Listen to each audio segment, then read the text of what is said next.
أخويا مات امبارح، بس قبل ما يموت سرق مني 30 سنة من عمري، أكل حقي ورماني برا بيت أبوي، والنهاردة بيطلبوا مني أروح أسامحه ازاي وأنا لسه شايفة دموع عيالي من الجوع. أخويا مات امبارح، أكل حقي 30 سنة وحرمني من ميراث أبوي بحجة إن البنات مش بتورث، مع إن مراته ورثت في أبوها، وحقي مقدر بملايين. عمل مشاريع بورثي وأكل حقي. كنت بشتغل على عيالي وربنا يعلم جهزتهم ازاي، وانا كان عندي ورث يعيشني ملكة. حتى دهب امي خدوا مني، اخدوا الامراض ومنعني من دخول بيت ابوي، مع ان لينا اكتر من بيت. ولما رفعت قضية عليه ما عرفتش اخد منه حاجة، كان بيحرق لي الارض الزراعية، بيضرب اولادي ويهددني بيهم. سبت له كل حاجة ورفعت قضيتي لرب السما. مش مسامحة لا دنيا ولا اخرة على بهدلته ليا وذله ليا. مات وقضيته عند رب السماوات والأرض. كان كل شهر بيذبح ويوزع منه على الناس وعلى جيراني وأهل جوزي، إلا أنا وعيال، مع إننا محتاجين.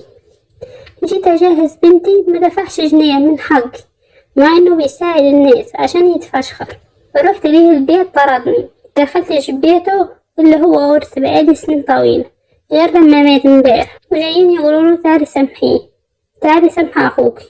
روحه بتطلع بقالي شهور بتحايلوا عليا علشان اروح اسامحه، ولما مات جايين يقولولي تعالي شوفي اخوك وداين.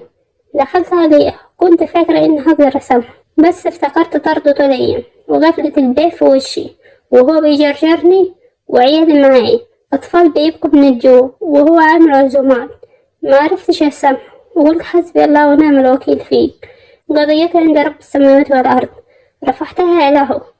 انت رايح عنده خدت ايه معاك؟ كنت بقول زمان الكفن ملهوش جيوب. يقولي لما اموت هعمل جيب. قلت لعياله عملت جيب لابوكم وما حسيتش بنفسي وانا بقول كده. جحود الدنيا كلها كانت فيه، كان طماع وقاسي لأبعد الحدود. انا مش فارق معايا فلوس ولا اراضي، اللي فارق معايا بس انه كان جاحد وظالم، مش قادر اسامح. اعمل ايه؟ ياما ضربني واذاني.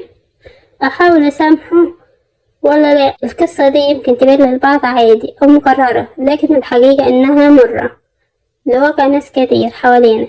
في بيوت مليانة ظلم، وفي أخوات دمهم واحد لكن قلوبهم بعيدة بعد السنين. الورث مش بس فلوس وأرض وأراضي، الورث الحقيقي هو الرحمة، هو الكلمة الطيبة، هو الظهر اللي يسند وقت ما الدنيا تقع. الفلوس بتروح وتيجي، لكن الوجع اللي بيسببه الجحود بيعيش جوا الروح للأبد. يا ريت نفهم إن حق البني آدم مش محتاج محكمة علشان يترد.